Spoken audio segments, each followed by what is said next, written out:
And our second speaker, many of those in North America will already be familiar with. It's Wes Brown.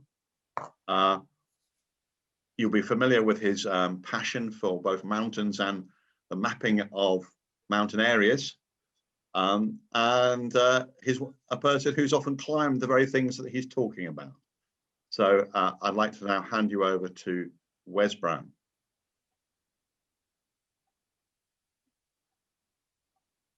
You may need to unmute, Wes. Me? Yeah, No, sorry. there we go. Sorry, my mistake. Other speakers, don't make the mistake I just did. Thank you very much, Mike. Tom is going to drive this. Tom, my next slide, please. Published in, after that, published in 1948. He's going to show you the next slide, which is my favorite map I want to talk about. This is an example of a shaded relief map produced by the U.S. Geological Survey. Such maps are very unusual, and this unique example signed by its creator has a special significance, especially to me. The map is based on a traditional topo map, first published in 1930, produced at a 1:62,500 scale with contours, standard contours at 50-foot intervals. Next. The dramatic landscape of the Prince William Sound in Alaska contains glaciers and scouring valleys in their slow descent to the sea, and high mountains towering to the elevations over 5,000 feet, then falling to sea level in less than 2 miles. So such dramatic terrain cried out for a style of mapping to better illustrate this spectacular topography.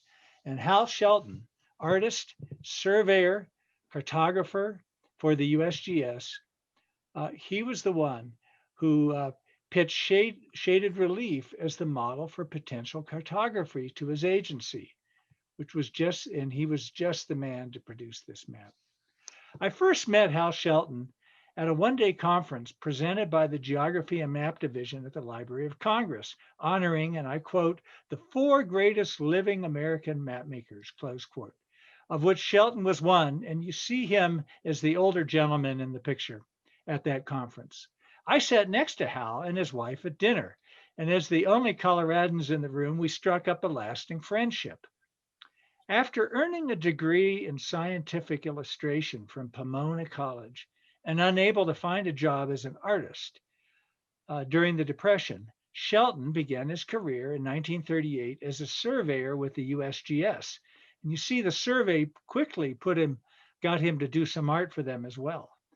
Hal explained to me that after preparing a draft quadrangle in a remote part of Nevada, he went into town to ask the locals for the names of the various geographic features. Of course, the map he'd created used contour lines to illustrate its topography. Asking one group the name of a certain mountain he pointed to on the map, they could not see the mountain because they did not understand contour lines. Hal pulled out a pencil and started shading in the features of the mountain, and the group immediately said, "Oh, that's Deer Mountain." He went to his bosses in Washington to urge the creation of a new kind of map that would be easily understood. Now, during World War II, the War Department had made some shaded relief maps for a few key military objectives. These special maps were very popular with the troops. So management of the Geological Survey agreed to try production for civilian use. Hal was assigned to start the effort in the Denver office in 1946. Shaded relief maps use special coloring and printing techniques to emphasize the slopes of the mountains, thus creating the effect of the third dimension for the map and rendering its larger features more understandable. This extraordinary map of the Prince William Sound area was personally made by Shelton and was one of the very first produced in this new effort. Now, we know that Shell was immensely proud of this map. Near the end of his life, Hal personally signed the map and gave it to his close friend and colleague at the USGS, Lynn Yiley, a specialist in glaciation who worked at the Denver office of the USGS for decades.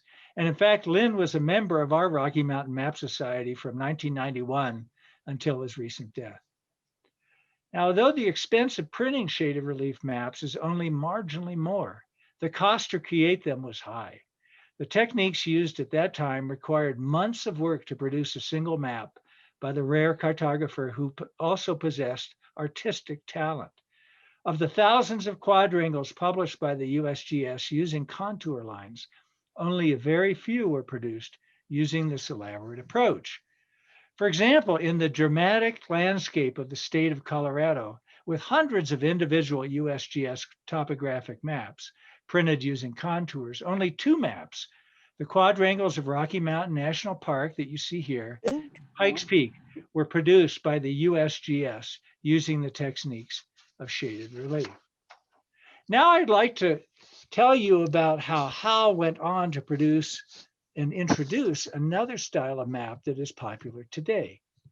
Shelton started experimenting with a new form of cartography using classical art techniques to paint the image of the land in natural color.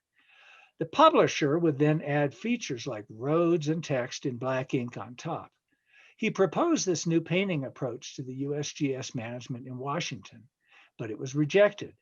Shelton resigned in 1949, and the USGS Denver office continued its efforts, producing about 10 shaded relief maps in the old style I showed you per year. Howe was soon hired by Captain L. Ray Jeppesen, pioneer aviator map maker based in Denver, that remains the dominant worldwide map maker for aviation to this day. Jeppesen knew that aviators in the cockpit needed to better understand the apparently flat terrain they were flying over. He also realized that airlines wanted their passengers to enjoy their flight, and part of that was to be able to recognize the terrain they saw below.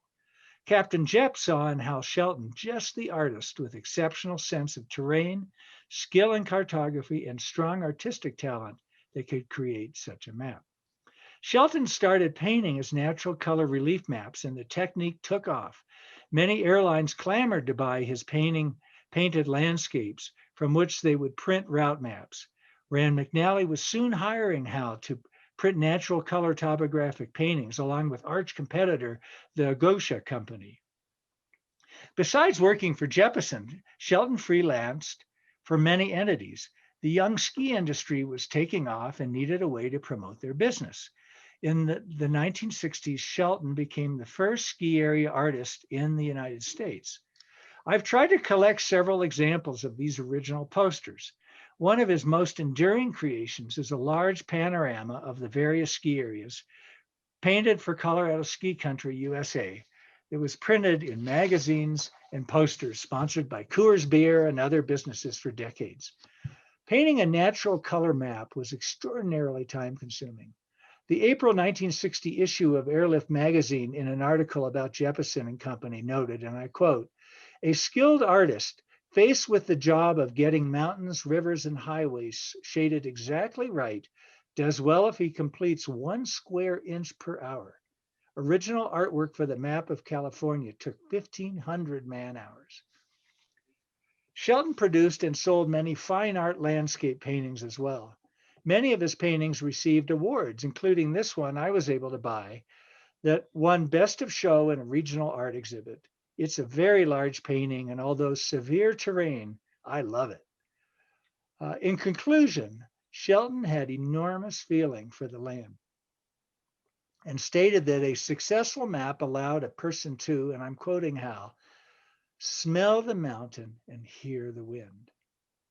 That he painted the Earth's topography with the detail and realism of satellite images requires our continuing admiration. So thank you.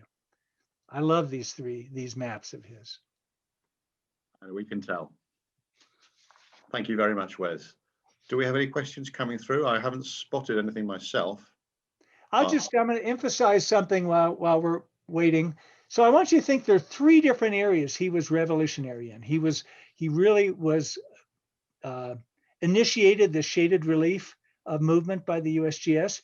Then he initiated this natural color type of mapping. And then he initiated these ski area maps, at least within the United States. So he was a revolutionary person. And actually, having been to a number of these places myself, you immediately filled with a greater sense of place, I think, than you often get with other types of modern map. Yeah, Tom Paper went out and found this actual ski map using the poster that I showed. Some of those posters I was showing you were printer proofs that were sent to him by the printer of his natural image to make sure the color was right before they then put the lines on it. We do have a question. What years was Shelton with the USGS? 1938 to 1949. Okay, great. So quite a long time, really. Anything else, guys? Because otherwise we will seek to stick to time. There are two Question more from Lawrence questions. Penny. Have these images always been referred to as maps? Oh, that's a good question. But since they're from the U.S. Geological Survey, they call them shaded relief maps. And then these are what you're looking at here. This is the original art that's in the Library of Congress. Ralph Ehrenberg shrewdly purchased 31 original paintings, natural color paintings that are in the LC. So I think of them as maps. Yeah, I mean, I do too. We have another question from Karen Rann, and she's saying, would he have seen or known of Robert Dawson's shaded reliefs, which would be early 1800s? Well, that's something I'll have to learn about. I think it is. Thank It's you for quite a good bringing it question, to my isn't it? attention. I did Yeah. summarize, I did simplify a few things. There are some earlier elements of shaded relief as well. Sure. Well, I think we need to stop there. Any other questions can follow on as we already designed it to. Thanks, Wes.